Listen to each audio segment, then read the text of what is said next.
Thank you for having us. It's Michael Ballard on this side of the lens because we don't have enough space in our interview space today, but it's all good. So the purpose of our Resiliency for Life interviews are to help people meet and understand others' journeys, just a little bit. You know, we don't need state secrets, but one or two big things that happened and one or two decisions you made that changed the outcome. So today, if you could introduce yourself, because I don't do language real well when it's been written until I've heard it a few times. My name is Miranda Kamal, and I run a youth-based charity called Mentoring Juniors Kids Organization. Very good. And we'll come back to your story. My name is Ibrahim Kamal. I'm a professional boxer. I was 8-time Canadian amateur boxing champion. Traveled the world, and I helped my wife run MJKO. Very good. 8 times, not once or twice. No, good solid day. Yeah, that's a big number to me. I got my attention. I was in sales for a long time, and lots of people would try to be number one, and I decided I wanted to be in the top 10 out of 80 people year in and year out. It just was a goal that I could do. But number one was like, woo, I don't know, there's a big price difference in paying time and effort to be number 7 to be number 1. So I really respect number 1. So perhaps we could start with your story, Miranda. Tell us a little about why you started the charity, but what happened before that to make you so interested in sports? Yeah, so myself, actually, I was a competitive athlete for most of my life. My first sport, believe it or not, was actually table tennis. So as a kid, they would refer to me maybe as a Forrest Gump. But on the inside, I knew I was Muhammad Ali. So basically, you know, like any high school student, or any student actually, I started taking up a sport competitively. I went to 2 Canada Games, national championships, but I didn't really feel like it was the right fit for me. And strangely enough, I grew up in Halifax, Nova Scotia, and at that time, Nova Scotia still had a lot of racial tension. One of the first black settlements in Canada was actually, you know, in North Preston. The Underground Railroad led to there. So as kids, you know, we didn't really know much about that, but one of my best friends, she just happened to be a black girl, and we didn't really understand the social pressures of our community. And the reality was we were just kids, we wanted to be friends, we didn't understand anything else. But that friendship, in some senses, it became somewhat of a burden on both of us because our community wasn't necessarily ready, and that was both sides. You know, both of our immediate families were okay. When I say that, she grew up in foster care, so her foster family, they were actually okay with our friendship as well as my family was okay with it, but the general community was not so okay with it. So that actually led us to a lot of poor decision making. And you know, as a kid, you want to fit in, you want to prove to everyone how much you know, and you know, that unfortunately led me to a party when I was 6 days before my 16th birthday, which, you know, I shouldn't have been at this party, but that situation it changed my life. And you know, I was the victim of a sexual assault, and to be honest, it may sound silly, but it was a sport of boxing that really helped me heal as a person, and it gave my abuse a voice. For, you know, 15 years I didn't tell anybody what had happened to me. So now at school, my appearance changed. I wore jogging suits to school every day. You know, I didn't communicate this with my friend. I was angry. So, you know, one thing now, I always, you know, I look at the kids around us, and sometimes when you see an unhappy kid or a kid acting out, you know, we really don't know what their burden is that they're walking with. And I know that because I was a person who had a burden. And I still did well in school. I still played basketball, volleyball, but I was still fighting with this, you know, thing that I felt like was my fault. And I was also afraid that, you know, my family, like my dad, might actually hurt that person. So I didn't want to lose my dad too, right?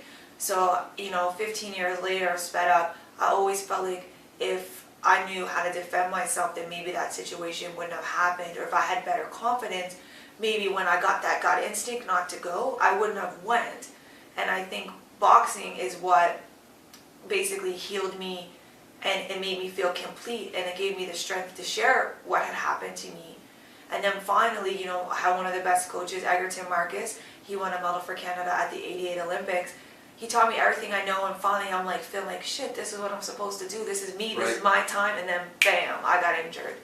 So I had, unfortunately, I had a disc in my back that bulged that went on to explode. And obviously that was probably one of the most challenging experiences in my whole life because I had found a sport that made me feel complete and it feels like as soon as I got it, it was taken. And I was really good. Like, I felt I had the potential. You know, other people said I had the potential to go, and I wanted to be a champion too. Like, I still remember that little kid who wanted to be like Muhammad Ali. I wanted to be somebody. And when I got hurt, I felt like everything that I want is impossible now. It can't happen. And, you know, basically now, you know, it's been 3 years this June since I had surgery. I look back and I say, you know, I can probably help so many more people outside of the ring than I could have ever helped inside of the ring. And that's kind of what led me to my passion, which is, you know, our youth-based charity. And, you know, now seeing how many kids my husband and I impact on a daily basis, it's actually, it's like the biggest gift anyone could ever be given, because you see firsthand the impact that you're having on these kids. And when I look at the burden, you know, that I carried, like, that's somewhat small to some of the stuff some of these other kids are going through. So to just try to help them feel good about themselves, that's kind of, I feel like, maybe what my journey was, right? Right. Well, that's a powerful story with pain and yet victory as well. Yeah. And lessons learned. So now through what you're doing, using sport to help them learn a lot of other things. So one of my favorite authors, and to the 8-time champ, you know about this in ways I don't, but it's about what he called mastery. And so mastery is both a value system, to be the best you can be. Because remember my sensei master in my short-lived 3-year practice runs at martial arts, he said, Michael, it's not about you being better than them, it's about you being better than you. Yeah. And if in the dojo they happen to be better than you, so be it, but it makes you a better you every time you're practicing. And so that practice of mastery and mental discipline and physical discipline and being aware of your emotions when you're in the dojo. And how do you feel when you win versus you lose? Is the pride and the ego getting in the way of more practice? Or are you managing the pride and the ego going, that was good, but what can I do to be better? So that's what you didn't say, but that's what I heard. Yeah, you know, I actually find it very interesting in that we had our first athlete compete in provincials just this last weekend. And he's someone, you know, his life isn't the easiest. And it's funny what you're saying, because his emotional state changed right before his fight. And, you know, afterwards, you know, it took the first 2 rounds to just, you know, for him to feel like I'm okay. And then the 3rd round, he really started to show his true abilities. And for me afterwards, you know, we took him out and we got him like a tracksuit. And he was like, but I'm a loser. Why would you reward me? And I was like, you know, being a winner has nothing to do with the score that you get. It's the person you become. And I'm like, you know, you're fighting yourself in there. You're not fighting anyone else. And he displayed great sportsmanship. You know, he was respectful, you know, and even though his emotions were like overrun with hurt and sadness, and he told me, you know, Miranda, I feel like a loser, he was able to keep it together. He made our whole organization proud. And for us, that's really what success is. It's not what's going to happen inside, you know, 9 minutes of fighting. It's what's going to happen when you go on and how you relate to the rest of the world. And that can only be done, you know, physically. And his talent, he was much better than the other athlete. But exactly what you mentioned, he let his own negative self-talk beat him. He was beaten before he ever started competing.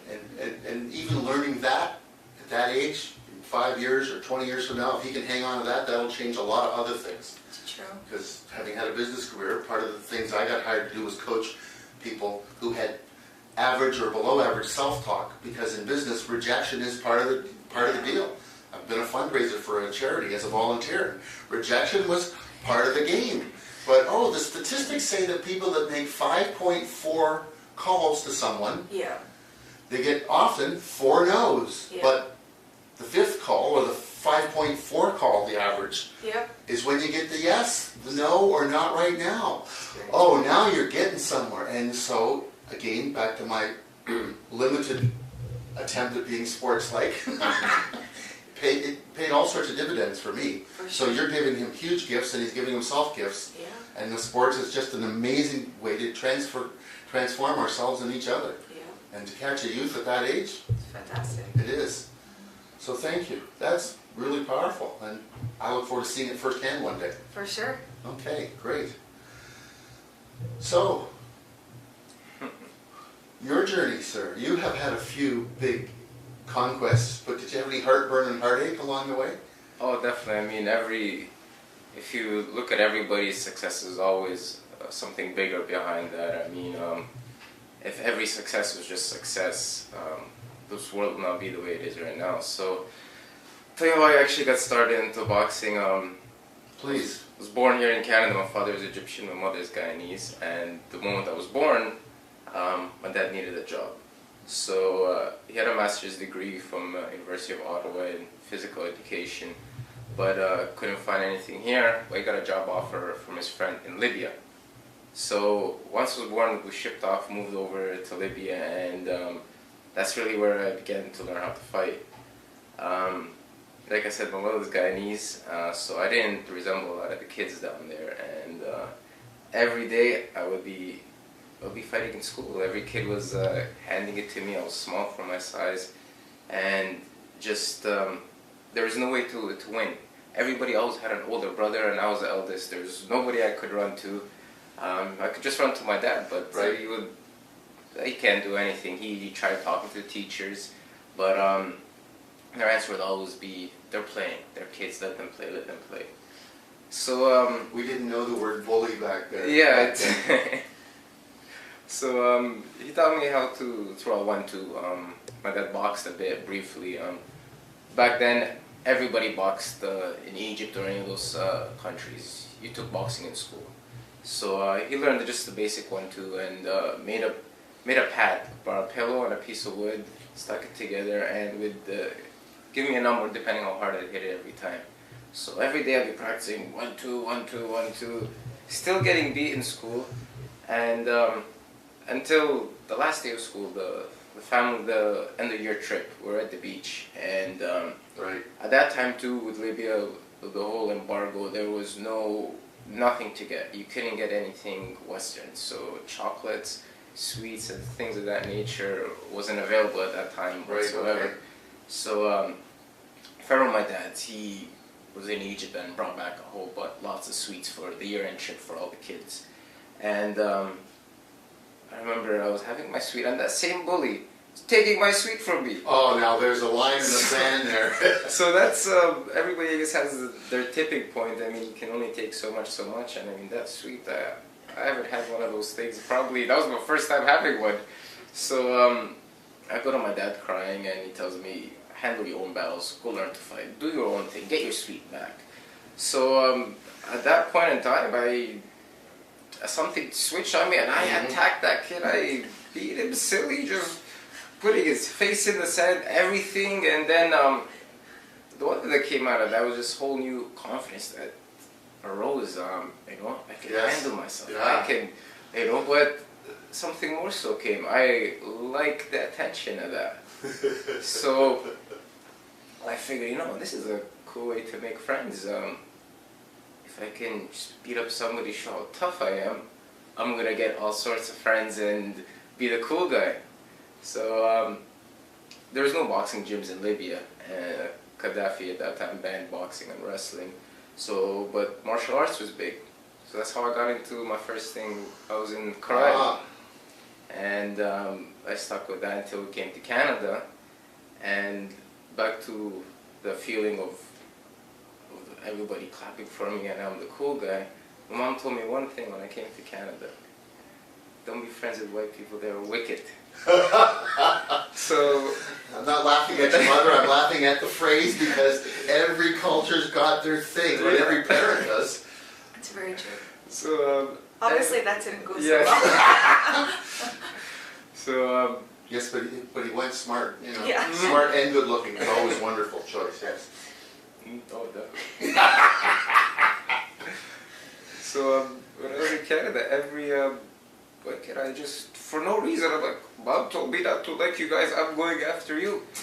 And a lot of them became my friends too once we're in the same class, once school started. And from that feeling, I was actually, we banded together, started, could say bullying other kids, just from that feeling that, hey, we are the cool ones. Camaraderie. Yeah, that confidence you get. So we found a boxing gym. I started boxing. I actually lost my very first fight as an amateur. And that confidence just kept building as I started winning more and more. I'm winning my first provincial championship at 13. Always in the papers type of thing. So this arrogant attitude started building on the side type of thing. And we fast forward, even up to high school when I started getting carded, which is Sport Ontario and Sport Canada started giving me some money every month. I was more and more in the papers. I was getting away with everything. It was murder basically in school. My notebook was just the notes in the back pocket of my uniform pants. I really did nothing. I was catered babied a lot just from my successes, and I was producing results, lots of success, lots and lots. I've gone to the Commonwealth Games, Pan American Games, qualified those with relative ease, and the arrogance was really up there until I was supposed to be a shoo-in for the 2008 Olympic Games. Those were my big goal. That's all I wanted to do ever in my whole life. The Commonwealth and Pan Ams, I really didn't think too much. I didn't even know what they were. I just knew what Olympic Games were. Yes. So everything that I've accomplished and been to was just a bonus. So remember the first qualifier, I draw Jordan. Where in the world is Jordan? Half the people don't even know where Jordan is. It's in Asia, and they're not known to have any type of boxers whatsoever. So I draw him. I look at my draw. I'm looking 5 fights down, looking at the medal round. Okay. Of course. Look at the qualifying fights. I am like, this guy, I'm going to stop him, All right, the Olympic bronze medalist, I beat him. I should get through. This is the qualifying fight after. So I'm in the fight with Jordan, and he's just so awkward and nothing's gelling. Like, I think this is the first day in the boxing ring or something. Because, I mean, just expecting a kind of a different caliber, but this was just like a knuckleball picture type of thing. And nothing was, I couldn't get anything. Felt like flat, like his style did not work for me at all. And long story short, I ended up losing that fight, which was a total shock throughout the boxing world and a big shock for me. I mean, my dream was crushed just like that. And had I actually prepared myself, thought through my opponent, taking it as if that was my gold medal match, Yes. that would have been a totally different story in terms that, I'm going to the fight, I'm thinking more, my trunks has to match my socks. I gotta look good for the TV. I'm like, is my robe ironed? Is this? Whereas every other fight, I'm wearing the same socks I walk in. I wouldn't care what I'm wearing or anything like that. Just Right. something for that particular fight. I wanted to just everything to look good, be nice. Like the last thing I wanted was boxing.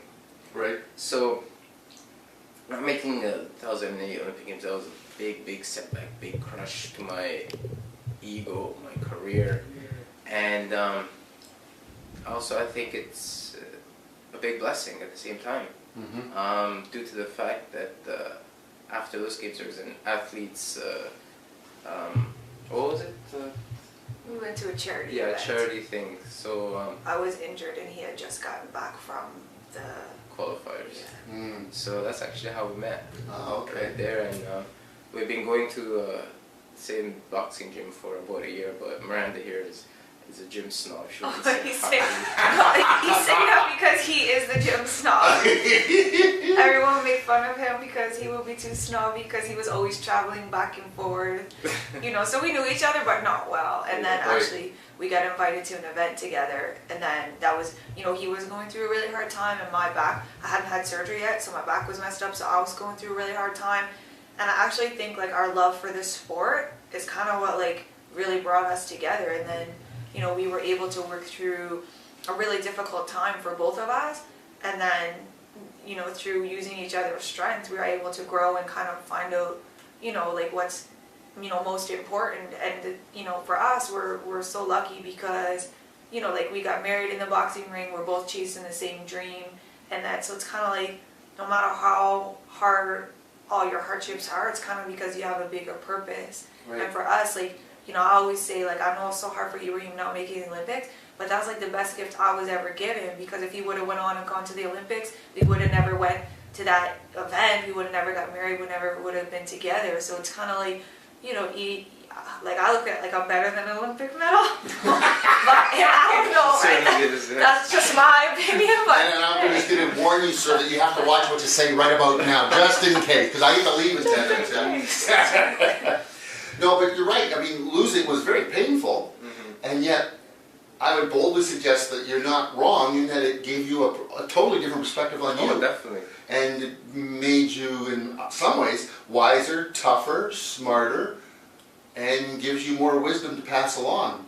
Oh, definitely. And you worked hard to get there, real hard, and worked smart too, but like you said, that day was all about the look. Oh, yeah, and I mean, But you also learned. too, yeah, now that my wife is now co-managing as a professional boxer, and I really do think I wouldn't be as far as I am professionally if it wasn't for my wife, in terms of a lot of decisions that she's guided me through, a lot of actually reading, because in the professional game, they give you these 20-page contracts that could be simplified to like a couple of words, where every second word I need a dictionary, so she helps take care of that, and really is making my professional career flourish. So that me not making the games, I'm long over it now, over that disappointment, just because greater good came out, and that's something which I've instilled to our kids, that sometimes something that is good for you could be bad for you,